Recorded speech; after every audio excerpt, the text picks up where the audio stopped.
Matur suwun Pak Gun. Bismillahirrahmanirrahim. Kita lanjutkan untuk kajian dari suratul Baqarah. Tadi sudah diprolog diawali oleh Bapak Dr. Kunaryo selaku sesepuh di sini. Kita harus banyak belajar juga sama beliau. Mari kita buka suratul Baqarah. Surat yang kedua di dalam Mushaf Al-Quranul Karim. Bismillahirrahmanirrahim. Suratul Baqarah jami'aha madaniyatun bila khilafin. Surat Al-Baqarah ini semuanya, semua ayatnya itu madaniyatun, adalah ayat-ayat madaniyah bila khilafin, tanpa adanya perbedaan pandang para ulama. Jadi sepakat para ulama semua ayat di dalam surat Al-Baqarah itu adalah madaniyah. Tahu nggih madaniyah kali Mekah, bedanya apa? Kalau Makkiyah surat yang diturunkan sebelum Nabi hijrah. Jadi patokannya antara hijrah dan belum. Sedangkan madaniyah itu adalah ayat-ayat yang diturunkan setelah Nabi hijrah ke Madinah. Meskipun itu turunnya di Mekah.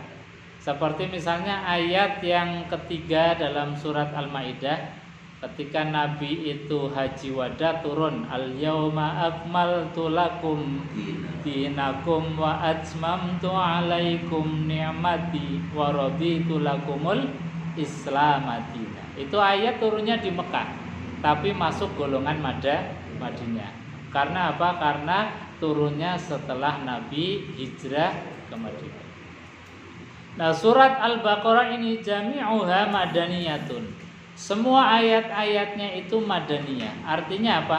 Semua ayat dalam surat Al-Baqarah diturunkan kepada Nabi Muhammad setelah hijrah.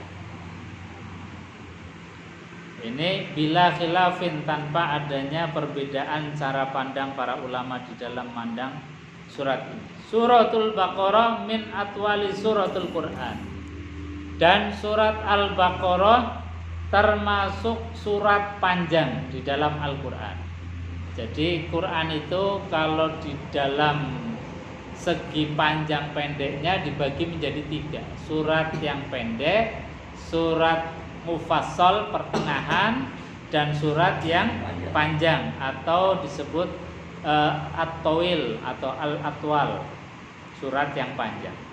Sehingga nanti itu masuk dalam klasifikasi dalam fikih sholatnya, itu biasanya kapan surat-surat pendek dibaca, kapan surat-surat yang tingkatannya menengah dibaca, kapan yang surat itu dibaca. Misalnya kayak Al-Baqarah itu dibaca kapan. Nah, ini diantara klasifikasi dilihat dari panjang pendeknya surat. Itu ada yang surat pendek, ada yang surat menengah, ada yang surat panjang. Bapak Ibu hadirin jemaah yang dimuliakan Allah Subhanahu wa taala. Kemudian istamalat hadhihi suratul karimah. Surat yang mulia Al-Baqarah ini mengandung sebagaimana surat-surat madaniyah yang lain. Kalau surat Makkiyah itu biasanya titik tekannya kepada akidah.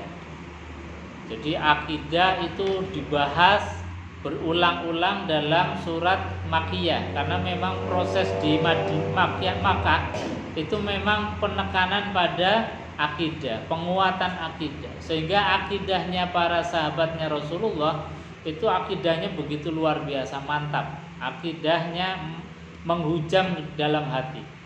Sedangkan ayat-ayat yang bersifat madaniyah itu kebanyakan ayat-ayat yang berkaitan dengan hukum-hukum. Jadi hukum dalam keseharian kita, bagaimana berkeluarga, hukum di dalam muamalah, bagaimana kita misalnya jual beli, bagaimana kita berinteraksi dengan tetangga, itu semuanya di dalam surat-surat madaniyah. Jadi biasanya surat Madaniyah itu kaitannya dengan hukum-hukum syariat. Jadi sudah lebih praktis, lebih betul-betul ada arahan, ada standar hukumnya, ada.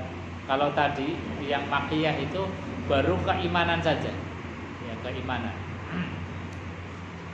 Jamaah yang dimuliakan Allah Subhanahu wa taala. Kemudian apa keistimewaannya suratul Baqarah? Ini dalam hadis yang diriwayatkan dari Imam Muslim dan Imam Tirmidzi, itu Nabi SAW mengatakan an Rasulillah, diriwayatkan dari Rasulullah SAW annahu qala, bahwasanya Rasulullah bersabda, la taj'alu buyutakum maqabirun. Kata Nabi, janganlah rumah-rumahmu itu dijadikan sebagai kuburan. Apa itu kuburan? Kuburan itu kalau kita bongkar isinya apa, Pak? Ya onggokan daging, onggokan tulang. Nah, itu rumah kita hampir mirip dengan itu. Kalau kita lihat masuk ke dalam rumah, ya adanya daging dan tulang kita. Itu kata Nabi, kalau kalian bangun rumah, jangan bangun rumah itu kemudian jadikan kuburan. Maknanya ya tidak pernah untuk ibadah, tidak pernah untuk ngaji, tidak pernah untuk sholat. Jadi kalau diteropong dari langit, itu rumah kita itu gelap gulita. Tidak ada sinar, tidak ada cahayanya. Makanya Nabi dalam hadis yang lain, nawwiru buyutakum bis-shalah wa qiraatil Qur'an. Ada dua hal yang bisa menjadikan rumah kita itu terbebas dari sifat-sifat kuburan. Jadi kalau kuburan itu gelap gulita tanpa cahaya, itu rumah kita kalau nggak ada dua hal ini juga persis dan mirip, bahkan memang kuburan betul. Makanya Nabi mengatakan nawwiru buyutakum, terangilah rumahmu itu dengan dua hal. Pertama adalah bis sholat, dengan memperbanyak sholat. Para ulama menjelaskan yang dimaksud memperbanyak sholat adalah sholat sunnah kita itu hendaknya di rumah. Dan ini haknya rumah sebetulnya. Kalau haknya masjid itu sholatul wajib atau sholat jamaah yang wajib, sholatul maktubah, itu haknya masjid. Kalau haknya rumah itu sholatus sunnah atau sholat sunnah, sholatul mandubah. Makanya Nabi itu kalau habis sholat fardu itu seringkali beliau itu sholat sunnahnya di rumah. Dan sholat sunnah itu kebanyakan di rumah. Bahkan yang kita ini kadang-kadang ngoyo-ngoyo sholat sunnah di masjid seperti taraweh, itu Nabi tarawehnya cuma 3 atau 4 hari saja yang di masjid. Selebihnya itu di rumah. Di samping kata Nabi itu, saya khawatir kalau tarawih itu kemudian dianggap sebagai wajib. Makanya Nabi kemudian karena saking sayangnya kepada kita agar kita tidak salah paham terhadap hukum sholat tarawih, beliau kemudian sholat sunnahnya di rumah. Karena ini diantara bagian haknya rumah kita. Wa qiraatil Qur'an, dan bacalah Al-Quran di rumah kita. Kalau rumah semakin banyak dibacakan Al-Quran, semakin terang rumah kita. Semakin banyak rumah dijadikan tempat ngaji, semakin terang, semakin padang, semakin terlihat dari langit itu bercahaya. Itu rumah kita. Makanya Nabi SAW nawwiru buyutakum bis-shalah wa qiraatil Qur'an. Terangilah rumahmu itu dengan dua hal. Satu, memperbanyak sholat. Yang kedua, memperbanyak bacaan Al-Quran. Rumah yang tanpa dua hal ini itu dilihat dari langit itu betul-betul seperti kuburan, gelap gulita tanpa adanya cahaya. Maka dalam hadis ini Nabi mengatakan la taj'alu buyutakum maqabirun. Janganlah jadikan rumahmu itu sebagai kuburan. Inna syaitan, sesungguhnya syaitan yanfiru minal bait alladzi yaqra'u fihi suratul Baqarah.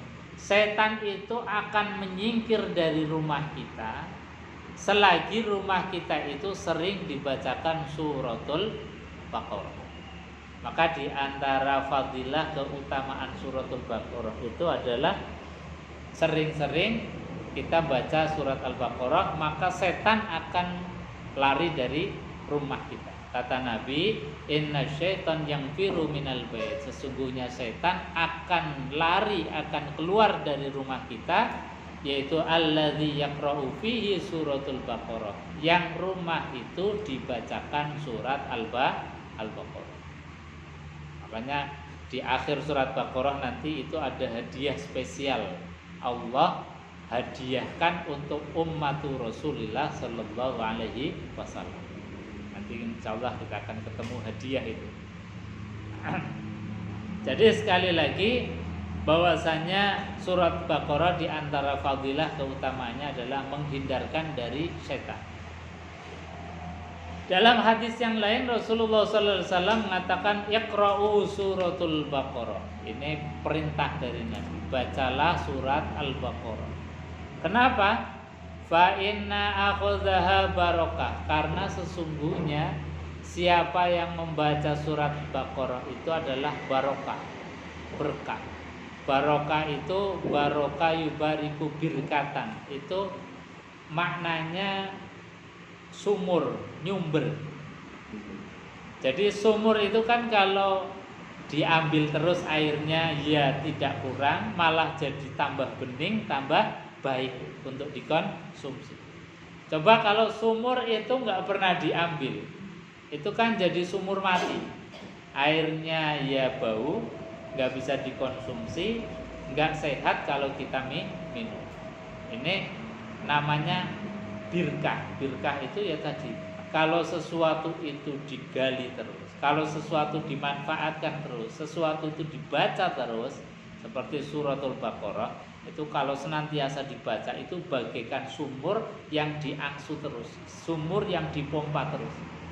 Jadi akan airnya itu selalu baru, airnya selalu baru, nggak berkurang, bahkan tambah jernih, tambah baik, tambah baik. Ini namanya barokah, albir. Barokah itu tadi maknanya bisa birkatan. Birkatan itu satu seperti sumber mata air, seperti sumur. Yang kedua barokatan itu ziyadatul khair, tambahnya kebaikan. Jadi sesuatu itu diambil ya tidak berkurang, kemudian sesuatu itu didaya gunakan malah tambah bermanfaat. Itu namanya ziyadatul khair, tambahnya terus kebaikan. Wong lagu saja itu kalau diulang-ulang saja enak, apalagi Al-Qur'an. Meskipun itu diulang Yasin setiap mungkin malam Jumat atau sepekan sekali, kita baca surat Al-Ikhlas setiap kali mau masuk rumah, atau kita baca surat awal Baqarah, tengah Baqarah, akhir Baqarah ketika kita mau menjelang tidur, diulang-ulang setiap hari semakin baik, diulang-ulang setiap saat semakin baik. Nah, ini namanya barokah. Makanya Nabi mengatakan iqra'u suratul Baqarah, bacalah surat Al-Baqarah, fa inna akhadha barakatuh, karena membaca surat Al-Baqarah itu barokah. Wa tarkuha hasratun, dan meninggalkan surat Al-Baqarah ini hasratun, termasuk kerugian besar. Termasuk kerugian besar. Karena tadi punya banyak manfaat, fadilah, kita terhindar dari reridu-reridu setan, bisikan-bisikan setan. Kemudian kalau ada sesuatu yang bahaya, sesuatu yang mau mendolimi kita, menjahili kita, itu akan tereliminir, akan terhilang sendiri, akan hilang sendiri. Jadi bagaikan suratul Baqarah itu bagaikan antivirus, menjadi vaksin kita dari setan yang menggoda. Ini.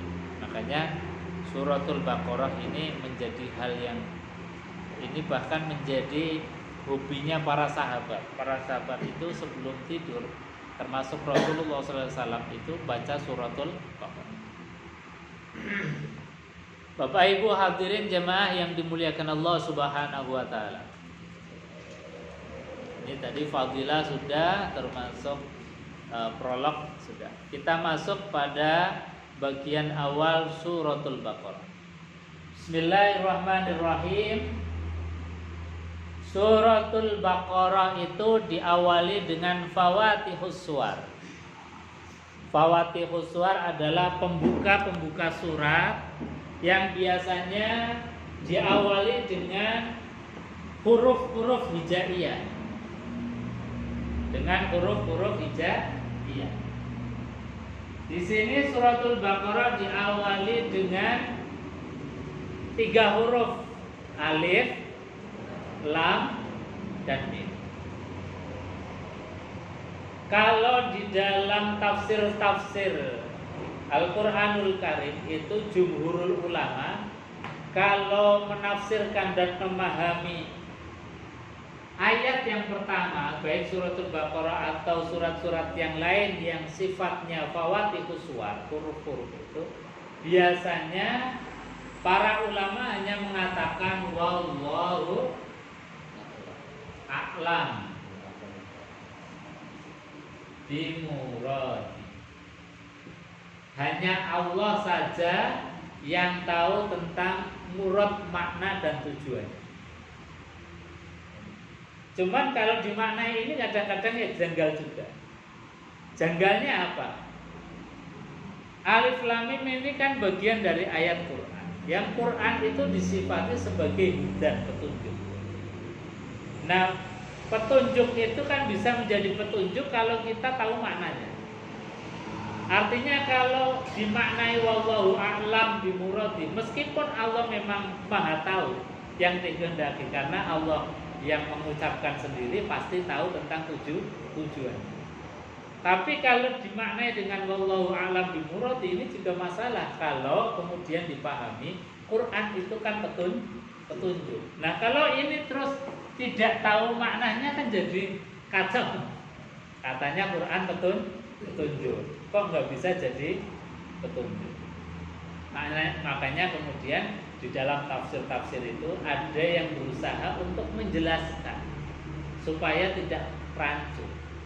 Sebab apa? Ini kadang-kadang jadi terornya orang-orang yang liberal, orang-orang yang anti Islam. Katanya Quran itu petunjuk, dan nyatanya ada alif lam mim nggak tahu maknanya. Apalagi kemudian jumhurul ulama mengatakan bahwasanya wallahu a'lam bimuradi atau bimaknai.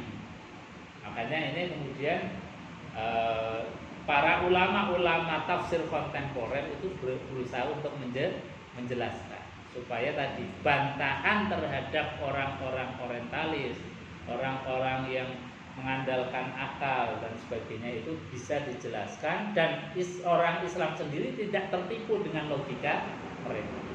Soalnya apa? Kadang-kadang orang awam dengan logika tadi itu juga iya ya, ternyata Quran itu ada yang nggak dipahami, ada yang nggak bisa dipahami. Contohnya apa? Alif lam mim. Coba artinya apa? Kan akhirnya orang yang awam itu ngikut logika berpikirnya mereka. Makanya kemudian ahli tafsir yang kontemporer itu bisa berusaha menjelaskan supaya apa? Orang-orang awam itu tidak kemudian membenarkan logika berpikir mereka. Karena apa? Quran itu memang hudal linnas dan hudal lil muttaqin. Karena sebagai hudan petunjuk, maka harus bisa memahamkan, harus bisa kemudian difahami. Makanya sekali lagi, meskipun jumhurul ulama termasuk dalam tafsir Jalalain misalnya, tafsir yang kecil itu ya dipahami wallahu a'lam bimuradi. Hanya Allah yang tahu. Karena memang ya hakikatnya semua ayat itu sebetulnya ya wallahu a'lam bishawab. Tafsir itu kan sebetulnya mendekatkan pemahaman kita dengan apa yang dimaui Allah Subhanahu wa taala. Jadi tafsir itu ya bukan 100% kebenaran. Karena apa? Kebenaran tafsir itu adalah kebenaran atas dasar logika pemikiran pemahaman kita dari berbagai macam sudut pandang, dari berbagai macam parameter, dari berbagai macam sumbernya. Quran ditafsiri dengan Quran, Quran ditafsiri dengan hadis, Quran ditafsiri dengan af'aliyah sahabat, Quran ditafsiri dengan ilmu pengetahuan kekinian dan sebagainya seperti tadi disampaikan oleh Pak Guru. Nah itu tafsir, dan tafsir, kebenaran tafsir itu tidak mutlak. Yang mutlak tetap Al-Quranul Karim. Tapi Quran itu kan yang tahu hanya Allah. Makanya tafsir itu sebetulnya adalah bagaimana pemahaman kita mendekati seperti apa yang dimaui oleh Allah Subhanahu wa taala. Termasuk alif lam mim ini.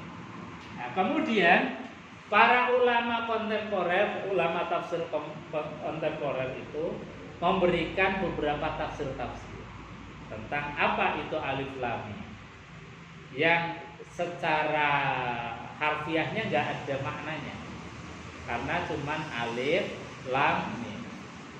Di antara yang dipahami oleh para ulama tafsir adalah alif lam mim itu di antara huruf terbanyak di dalam surat Al-Baqarah. Itu ada alif, lam, dan mim. Itu satu. Yang kedua, alif lam mim itu hanya untuk mengundang rasa penasaran bagi orang yang mendengarnya. Sehingga ketika dikatakan alif lam mim itu orang itu jadi penasaran. Ketika dikatakan sesuatu huruf-huruf yang tadi tidak bermakna, tidak mengandung arti dan lain sebagainya, orang jadi penasaran. Jadi sebetulnya alif lam mim ayat yang pertama ini, kalau sekarang dalam dunia modern, dunia marketing, ini marketingnya Allah. Di dalam caranya Allah itu membuat penasaran mustami, membuat penasarannya orang yang mau diajak bicara. Ketika ada sesuatu yang membuat penasaran, akhirnya apa? Mustami ini akhirnya apa sih yang mau disampaikan? Jadi ini sebetulnya kalau di dalam dunia bisnis ini cara marketingnya yang luar biasa. Caranya Allah membuat orang, membuat mustami itu menjadi penasaran terhadap apa yang nanti akan dilanjutkan atau disampaikan berikutnya. Sehingga apa? Kita itu kemudian jadi penasaran. Nah, ini caranya Allah Subhanahu wa taala. Dalam pemaknaan yang lain, para ulama mengatakan bahwasannya ini di antara pemahaman-pemahaman seperti misalnya dalam bahasa Indonesia kita mengatakan dari A sampai Z. A sampai Z kira-kira tahu nggak kita artinya? Ya pokoknya lengkap, tuntas, sempurna apa yang disampaikan. Wah itu menyampaikannya lengkap dari A sampai Z. Kita kan nggak tahu A sampai Z, tapi kita paham yang dimaksud A sampai Z berarti tuntas, berarti lengkap, berarti sempurna. Nah, itulah diantara pemahaman-pemahaman para ulama tafsir kontemporer ini mengatakan bahwasanya diantaranya maknanya alif lam mim itu ya seperti A sampai Z dalam bahasa yang tadi. Makanya kita kemudian bisa memahami, oh iya, bahwasanya ini trik marketingnya Allah di dalam menyampaikan sesuatu. Sehingga apa? Orang yang mau diajak bicara itu kemudian timbul rasa penasaran, akhirnya memperhatikan apa yang kemudian Allah sampaikan di ayat yang berikutnya. Bapak Ibu hadirin jemaah yang dimuliakan Allah Subhanahu wa taala. Kemudian ayat yang kedua. Sebelum dilanjutkan, Oke, monggo Pak. Jadi ada orang yang meraba-raba menduga-duga. Memang jualan kali ini otak-atik masuk. Ada yang mengatakan alif, lam, mim. Alif itu adanya Allah, lam itu Roh Kudus, Jibril, dan mim itu Nur Muhammad. Itu berani-beraninya.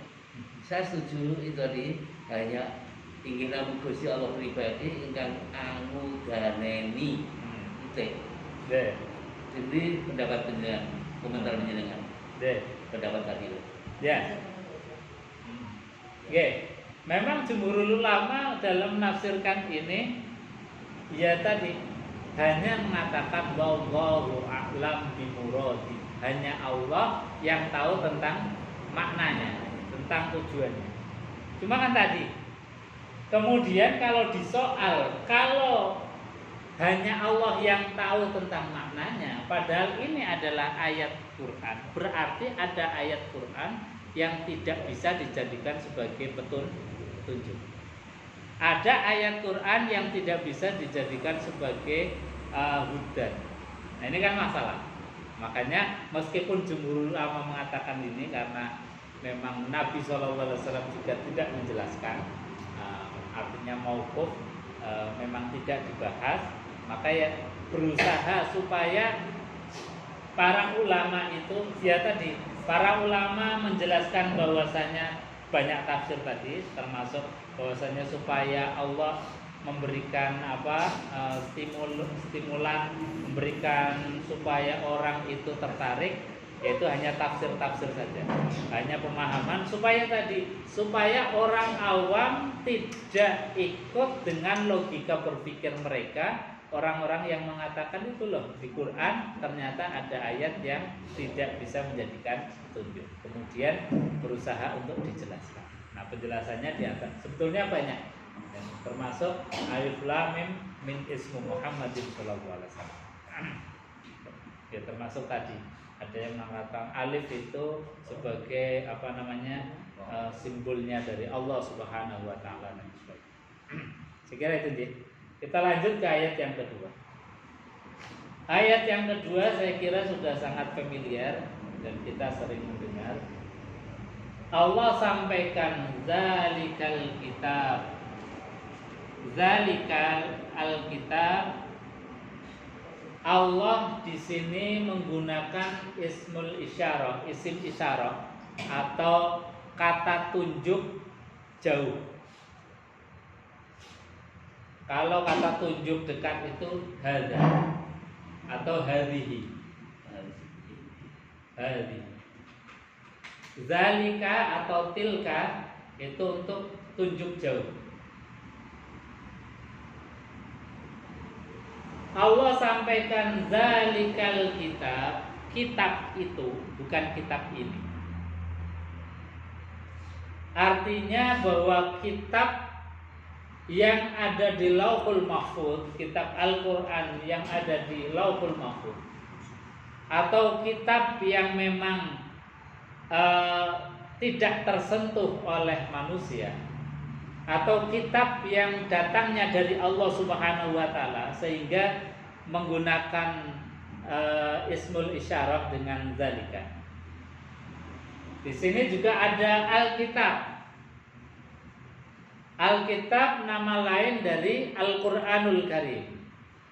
Ini kadang-kadang kita dari segi kebahasaan kita termasuk yang kalah dari orang-orang non-muslim. Biasanya non-muslim itu menyebut kitab sucinya itu dengan Alkitab. Kita malah kadang-kadang nggak menyebut Alkitab. Padahal aslinya Alkitab itu adalah kosakata milik kita. Dan ini sudah banyak sekali dalam beberapa artikel yang pernah saya baca. Kita sudah mulai banyak kecolongan tentang kosakata yang sebetulnya itu milik kita, kosakata Quran yang sudah diambil mereka sebagai bahan dakwahnya mereka. Seperti misalnya kalau salam kita kan assalamualaikum warahmatullahi. Mereka apa? Kalau orang Kristen biasanya Salom, terus apa lagi? Terjemahannya bukan apa namanya? Salam sejahtera. Salam sejahtera itu kan sebetulnya arti assalamualaikum, tapi sudah menjadi bahan dakwahnya mereka. Mereka itu nggak punya kosakata salam sejahtera sebetulnya, karena bahasanya salam. Kemudian jemaat itu kosakata milik kita, tapi sudah dipakai mereka. Barokah dan lain sebagainya, banyak sekali, ada ratusan yang itu sebetulnya bahasa kita, kemudian sudah dimanfaatkan mereka, bahkan dijadikan sebagai bahasa dakwahnya mereka. Termasuk Alkitab. Alkitab ini kalau kita sebut Alkitab, sudah di dalam benak kita itu seperti ucapannya orang Nasrani menyebut Injil. Padahal ini bahasa resminya Al-Quran. Zalikal kitab. Ini, maka ini dalam segi kebahasaan ini juga sekali banyak yang sudah kemudian mereka itu pinter di dalam mengadopsi bahasa-bahasa harian kita, kemudian dijadikan sebagai bahasa dakwah mereka. Zalikal kitab, kitab itu kata Allah Subhanahu wa taala, kitab yang dari Allah diturunkan ke Lauhul Mahfuz dan diturunkan secara berangsur-angsur melalui malaikat Jibril kepada baginda Rasulullah SAW. Itu disifati oleh Allah la raiba. La tidak, raiba itu potensi untuk ragu. Jadi ragu di dalam bahasa Arab itu ada beberapa. Yang pertama adalah asyak.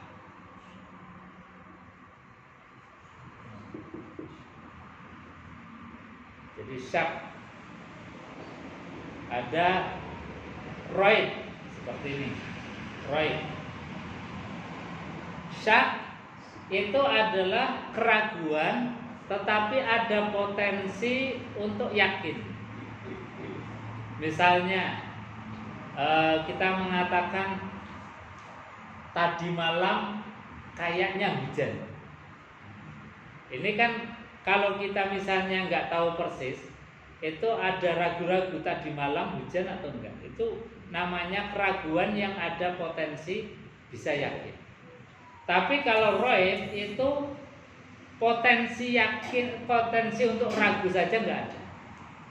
Jadi potensi untuk ragu saja tidak ada, apalagi sampai yang meragukan. Dari kalimat dan dari kata-kata di dalam Al-Quran itu disifati oleh Allah la raib, tidak ada keraguan fihi di dalam. Nah, ini di dalam qiraah atau cara membaca ayat ini, ayat yang kedua. Ini ada titik 3 di sini. Namanya waqaf mu'annaqah. Apa artinya? Artinya itu kalau ada waqaf yang tandanya titik 3, titik 3-nya biasanya ada 2, kanan dan kiri. Itu cara membacanya berhenti di salah satunya. Kalau sudah berhenti di depan, maka yang titik 3 di belakang itu harus dilanjut. Kalau yang di depan itu lanjut, maka yang di titik kedua itu berhenti. Nah, untuk cara membaca di dalam ayat yang ketiga ini, zalikal kitabul la raib. Boleh di sini. Fihi hudal lil muttaqin.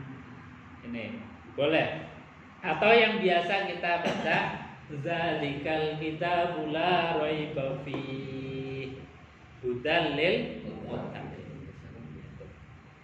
Nah, kenapa di sini kemudian para ulama memberikan tanda-tanda wakaf ini nanti berkaitan dengan makna. Berkaitan dengan makna.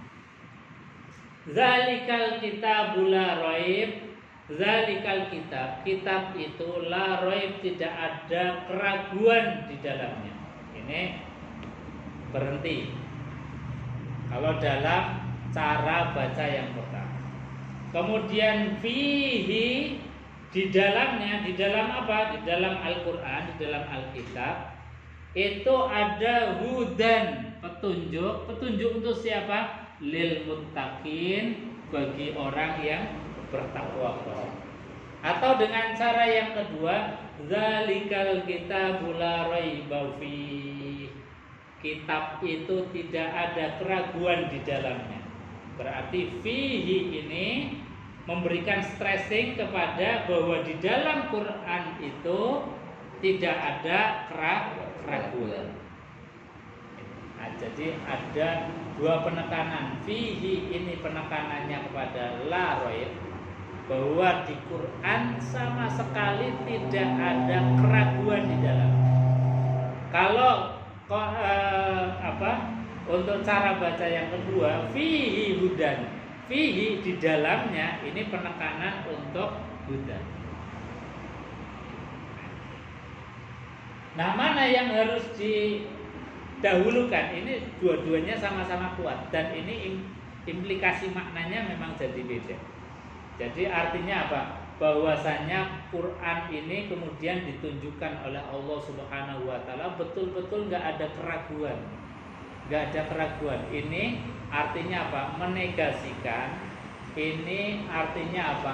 Mengcounter apa-apa yang disampaikan oleh orang-orang kafir saat itu, yang ketika Quran itu turun kemudian dikatakan bahwasanya ini adalah sihir buatan Muhammad. Ini adalah rekayasa Muhammad. Ini adalah buatannya Muhammad. Sehingga apa? Fihi di sini ketika berhentinya di sini ini sebagai counter atas bantahan orang-orang yang tidak percaya terhadap Quran. Lebih kepada itu. Tapi kalau berhentinya di sini ini lebih kepada orang yang sudah beriman bertakwa, bahwa di dalam Quran itu adalah petunjuk bagi orang yang bertakwa. Sehingga nanti implikasinya agak berbeda. Meskipun enggak beda banget, cuman agak berbeda. Kalau tadi untuk berhentinya di sini berarti stressingnya ayat ini untuk mengcounter, untuk menjawab dari ucapan-ucapan orang-orang kafir, membantah tentang pemahaman mereka tentang bahwasanya Quran itu buatannya Muhammad. Quran ini adalah sihirnya Muhammad. Tapi kalau berhentinya di sini, fi abadzalikal kitabul la raib fihi hudal lil muttaqin. Nah, kalau kita seringnya yang mana? Apa enggak sering dua-duanya? Biasanya berhentinya di sini. Nah, itu berarti stressingnya kepada penolakan, pada bantahan terhadap orang-orang yang tidak percaya terhadap Quran. Jadi kenapa para ulama kemudian menjadikan ada tanda baca, ada wakaf itu kebutuhan pemaknaan. Karena apa? Zaman Nabi itu jangankan tanda wakaf, titik saja enggak ada, harokat saja enggak ada. Maka kemudian di zaman sahabat Ali ada tanda baca, ada fathah, ada kasroh, ada doma. Kemudian di zaman berikutnya ada tanda wakaf, ada wakaf macam-macam. Ada wakaf misalnya lam alif itu enggak boleh berhenti. Ada wakaf mim kecil itu wajib berhenti. Kemudian ada wakaf kola itu artinya berhenti lebih utama. Ada wakaf sola itu diteruskan lebih utama. Ada tadi wakaf titik 3 itu berhenti di salah satunya dan lain sebagainya. Itu kaitannya adalah kebutuhan makna di dalam memaknai, di dalam menafsirkan Al-Qur'an. Bapak Ibu hadirin jamaah yang dimuliakan Allah Subhanahu wa taala. Jadi tadi untuk Quran itu disifati oleh Allah la raib, tidak ada keraguan. Fihi hudan lil muttaqin. Di dalamnya itu ada petunjuk. Di dalamnya itu ada rambu-rambu, ada petunjuk, ada belok kanan, belok kiri, jalan lurus, ada naikan, ada turunan, ada peringatan, macam-macam di dalam Al-Qur'an. Itu adalah hudan. Hudan untuk siapa? Kalau di sini disampaikan oleh Allah adalah lil muttaqin. Bagi orang yang bertakwa kepada Allah.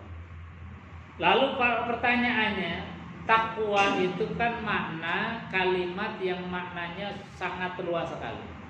Kalimat yang memang ini belum abstrak, belum jelas, belum spesifik.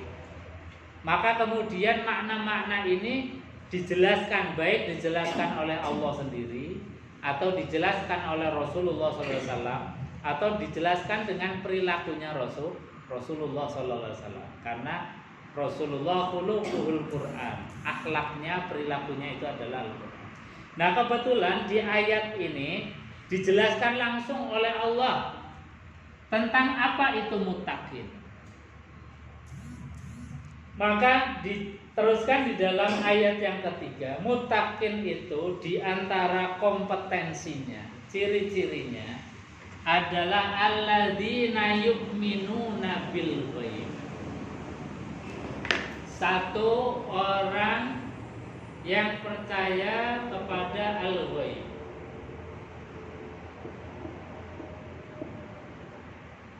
Yu'minuna bil ghaib. Yang ghaib itu apa aja, Pak? Allah ghaib, malaikat ghaib, surga ghaib, nanti neraka ghaib, al-ba'ats ghaib, dibangkitkan lagi oleh Allah ghaib, kemudian ada yaumul mahsyar di mana kita dikumpulkan, itu juga ghaib, kemudian nanti ada mizan, itu juga ghaib, semuanya ghaib. Bahkan di dunia yang sekarang kita ini nyata, itu pun ada perkara-perkara yang ghaib. Perkara tentang umur kita itu sampai kapan itu juga ghaib. Tentang rizki kita itu juga ghaib. Meninggalnya kita itu juga ghaib. Semuanya itu harus kita imani. Orang yang tidak percaya terhadap al-ghaib ini jelas tidak masuk dalam kategori orang yang muttaqin. Artinya apa? Orang-orang yang hanya mengandalkan sesuatu yang tampak, seperti orang-orang yang ateis. Ateis itu kan pemahamannya kalau tidak bisa diindra itu enggak ada. Kalau tidak bisa diindra, dianggap sesuatu itu enggak ada, enggak diperhitungkan, enggak dianggap. Padahal kan kita itu malah justru banyak enggak adanya daripada adanya. Kita itu sendiri antara yang tampak dengan yang enggak tampak saja banyak yang enggak tampak. Nah, kalau kita hanya meyakini sesuatu yang tampak saja, itu ya sangat keliru. Sangat keliru. Kita sendirilah yang ada di tubuh kita. Antara yang tampak dengan yang enggak tampak banyak mana? Banyak yang enggak tampak. Kita tahu jantung kita, kan nggak pernah tahu. Kita tahu hati kita, nggak pernah tahu, kecuali pakai alat. Nah, kita harus percaya. Itu saja yang zohir saja kadang-kadang kita tidak tahu. Itu saja yang berkaitan dengan tubuh kita. Itu saja banyak yang kita nggak tahu. Makanya Allah itu sampaikan bahwasanya ciri orang yang bertakwa harus percaya kepada yang bertakwa. Karena apa? Dengan percaya kepada yang gaib, ini akan mudah kemudian percaya bahwa sesuatu yang zahir, sesuatu yang tampak itu ada yang mencipta. Dengan kita percaya kepada yang gaib, maka perbuatan kita itu pasti hati-hati. Oh iya ya, nanti kalau saya melakukan ini konsekuensinya ini. Jadi hati-hati. Oh iya ya, kalau saya melakukan ini pasti akan ada balasannya ini. Ini namanya gaib. Kepercayaan terhadap sesuatu yang tidak bendawi. Percayaan pada sesuatu yang tidak tampak. Nah, kalau orang hanya percayanya kepada yang tampak saja, ini sangat dangkal sekali. Makanya Islam itu kemudian betul-betul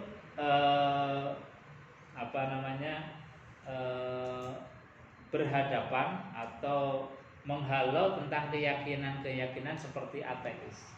Karena ateis betul-betul meyakini bahwa yang ada ya yang bisa diindra, yang ada itu ya yang tampak. Kalau yang nggak tampak ya itu berarti tidak ada.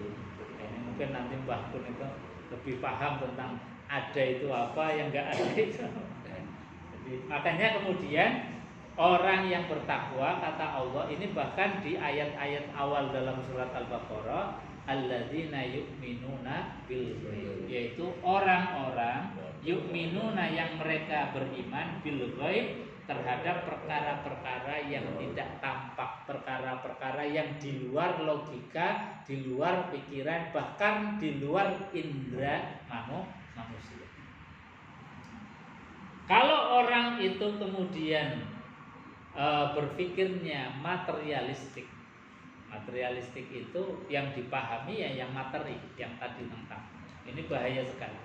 Makanya Islam itu menolak teori-teori materialistik, teori-teori yang mengedepankan dan mendewa-dewakan yang indera, yang tampak, yang nyata. Islam itu justru yang tidak tampak itu harus diyakini. Karena apa? Yang tidak tampak itu lebih banyak daripada sesuatu yang tampak. Jadi alladzina yu'minuna bil ghaibi. Yang pertama, orang yang percaya terhadap perkara yang gaib. Sekali lagi, ini adalah kuncinya iman sebetulnya. Yang namanya iman itu kan memang meyakini, percaya kepada yang tidak tampak. Kalau percaya terhadap sesuatu yang nampak itu namanya bukan iman, memang sudah ini warnanya biru karena memang sudah tampak biru, kelihatan. Tapi kalau kita kemudian meyakini bahwa di tembok ini misalnya, dalam tembok ini ada cincin emas misalnya, kita kan nggak bisa melihat langsung.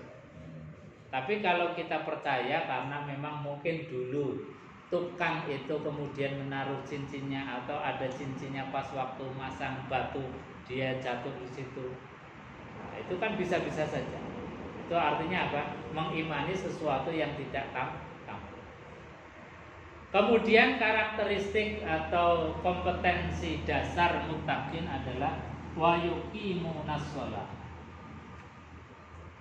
Qoma itu artinya menegakkan, bukan wa yaf'aluna shalah. Ini kalimat yang Allah pilih dengan sangat presisi, dengan sangat luar biasa. Karena apa? Wa yaf'aluna shalah dengan wa yuqimuna shalah itu beda. Bedanya apa? Kalau wa yaf'aluna shalah andai kata dipilih oleh Allah, maka ketika sudah mengerjakan sholat dengan apapun bentuknya, itu sudah dianggap sebagai sesuatu yang sudah cukup. Tapi kenapa Allah mengatakan wa yuqimuna shalah?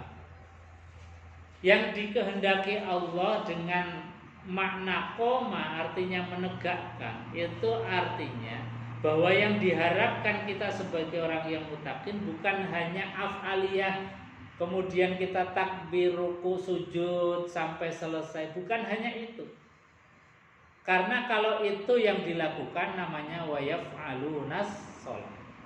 Sedangkan wa yuqimunas shalah lebih kepada setelah kita mengerjakan af'alunas shalah ada asarnya, bi asari sujud, bi asari shalah. Apa asarnya sholat? Bekasnya sholat itu apa? Inna sholata tanha 'anil fahsya'i wal munkar. Di antara bekas-bekasnya sholat itu adalah karena sholat itu inna sholata tanha mencegah dari perbuatan fahsya'i wal munkar, perbuatan keji dan perbuatan munkar. Nah, ini kemudian orang yang bertakwa, muttaqin ini harus punya implementasi ini. Bukan hanya af'aluna sholat, ruku, sujud tiap hari kita laksanakan kewajiban sholat 5 waktu berjamaah di masjid, bukan hanya itu, tapi itu sebagai af'aluna sholat kita, kemudian harus ada asal, harus ada bekasnya. Bekasnya apa? Tadi diantaranya dalam segi kemasyarakatan, inna sholata tanha 'anil fahsya'i wal munkar. Dalam hubungannya dengan Allah Subhanahu wa taala, sholat sebagai az-zikr, pengingat Allah Subhanahu wa taala. Itu bekasnya. Artinya apa? Kalau sholat kita itu kemudian tidak mencerminkan aqimis sholat atau yuqimunas sholat, sholat ya sudah, habis sholat kita nggak ada bedanya orang yang tadi habis rukuk dan sujud dengan orang yang tidak rukuk dan sujud. Masih makannya haram, masih wal-wal kedua, ini berarti belum mencerminkan yuqimunas sholat, belum ada asarnya. Asarnya tadi, inna sholata tanha 'anil fahsya'i wal munkar, keji dan mungkar harus dijauhi. Artinya orang yang melaksanakan sholat itu ya betul-betul soleh. Karena apa? Hubungan kita dengan Allah sudah baik, hubungan kita dengan sesama itu menebarkan salam. Makanya kemudian sholat itu diakhiri ritualnya sebagai rukunnya sholat itu diakhiri dengan assalamualaikum sebelah kanan, assalamualaikum sebelah kiri. Karena apa? Sholat itu menebarkan kedamaian. Jangan kemudian habis sholat ngerasani lagi, habis sholat kemudian bully orang, habis sholat kita ndolimi lagi. Ya sebagai manusia biasa yang kadang-kadang lupa, ya boleh. Tapi harus dikembalikan lagi, harus kembalikan lagi, harus kemudian. Itulah sholat. Makanya punya kesadaran tentang yuqimunas sholat adalah hal yang wajib. Jadi sekali lagi, kesadaran yuqimunas sholat harus ada kesadaran, dan ini adalah hal yang wajib. Karena apa? Manusia itu tempatnya kadang lupa, habis sholat pun kadang-kadang masih lupa. Tempatnya khoto salah, kadang tadi habis sholat kita nggak sadar rasanya orang, habis sholat nggak sadar ngambil punya orang, habis macam-macam. Makanya kemudian Allah untungnya kita dikasih syariat 1 hari 1 malam 5 kali supaya ingat terus balik lagi. Jadi melenceng sedikit dikembalikan lagi, melenceng sedikit kembalikan lagi. Nah, ini diantara Rahman dan Rahimnya Allah Subhanahu wa taala. Kemudian kompetensi yang ketiga, wa mimma razaqnahum yunfiqun.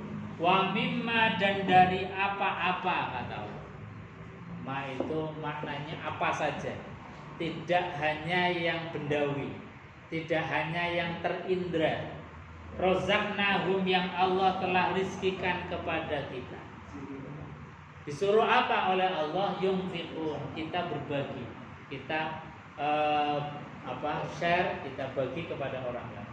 Ini diantara kompetensi takwa yang sangat mendasar yang Allah sampaikan kepada kita. Alladzina yu'minuna bil ghaib, ini kaitannya dengan Allah, kaitannya dengan sesuatu yang tidak terindra. Sedang wa mimma razaqnahum yunfiqun itu kaitannya dengan sesuatu yang terindra, yang terukur. Dari apa-apa yang Allah berikan kepada kita, apa saja, yang tampak maupun yang tidak tampak, yang ada di tubuh kita maupun yang di luar tubuh kita, itu ada haknya orang lain. Di dalam ayat yang lain, wa fi amwalihim haqqul lisail wal mahrum. Wa fi amwalihim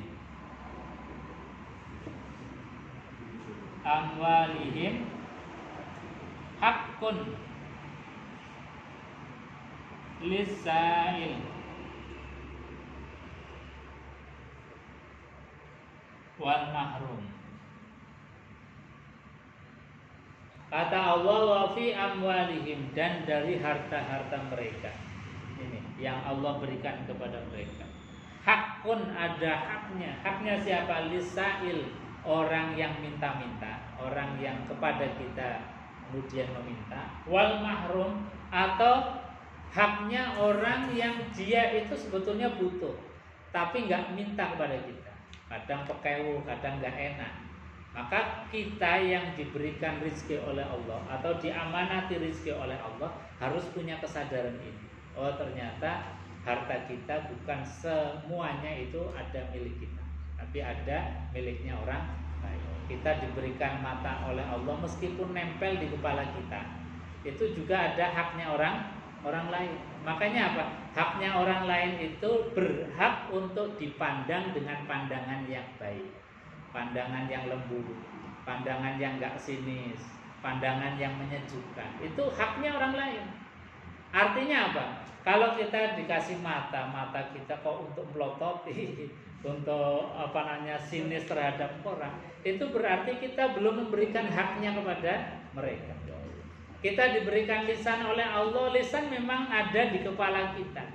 Jangan kemudian kita ngomong ini kan mulut-mulutku sendiri. Mau ngomong apa aja terserah aku, nggak boleh. Itu mencerminkan bukan orang yang beriman. Orang yang beriman pasti punya tadi gambaran, punya rem, punya kesadaran. Iya, memang mulut ini ada di kepalaku yang mengendalikan aku, tapi ada haknya orang lain. Makanya kemudian ucapkanlah yang baik kepada mereka. Jangan bully mereka, jangan caci mereka, karena mereka punya hak atas lisan kita. Jangan membuli, mencaci mereka, karena kalau kita mencaci mereka berarti tidak memberikan hak kepada mereka. Berarti kita zalim. Meskipun ya mulut kita sendiri. Lesan kita sendiri. Inilah kesadaran yang dimiliki oleh orang muslim, orang yang beriman, punya kendali, punya rem, sehingga ngomongnya juga tertata. Oh, ini haknya mereka, maka harus sampaikan. Atau meskipun misalnya ada orang butuh nasihat kita, butuh ilmu terhadap kita, mereka mau minta saran pada kita, mungkin pekewu, mau minta pendapat kita mereka pekewu, ya kita yang tahu kita sampaikan. Karena apa? Ada haknya orang terhadap lisan kita. Ini diantara karakter-karakter dasar, dan ini adalah karakter yang paling mendasar. Kalau ini ada di seseorang, maka berarti dia sudah disifati oleh Allah sebagai al-muttaqin yang mendapatkan petunjuk dari Al-Qur'anul Karim. Tapi kalau yang kayak gini ini sudah nggak ada, mulai hilang, maka berarti sifat takwanya sudah hilang. Sifat takwanya hilang. Dan ini bisa tercerminkan, bisa tergambarkan, bahkan bisa diaudit dari perbuatan kita. Kira-kira kita kalau diaudit misalnya wa mimma razaqnahum yunfiqun, kita sudah apa ya pagi ini yang Allah titipkan kepada kita, yang sudah kita berikan kepada orang lain yang berhak. Misalnya pagi sudah ketemu sama orang, ucapkan selamat, itu berarti sudah mengeluarkan hak mereka. Berarti pagi itu kita sudah distempel sebagai wa mimma razaqnahum. Pagi-pagi jalan ada orang yang membutuhkan, kita bagi, kita stempel pagi itu sebagai wa mimma razaqnahum yunfiqun. Pagi-pagi sudah sholat subuh, kemudian itu sudah stempel muttaqin, ini sudah sangat jelas. Ini baru ayat 1 sampai 3. Mudah-mudahan ada manfaatnya. Insyaallah kita akan lanjutkan di pertemuan yang akan datang. Sebelum ditutup, mungkin ada yang mau menambahkan atau ditanyakan, silakan.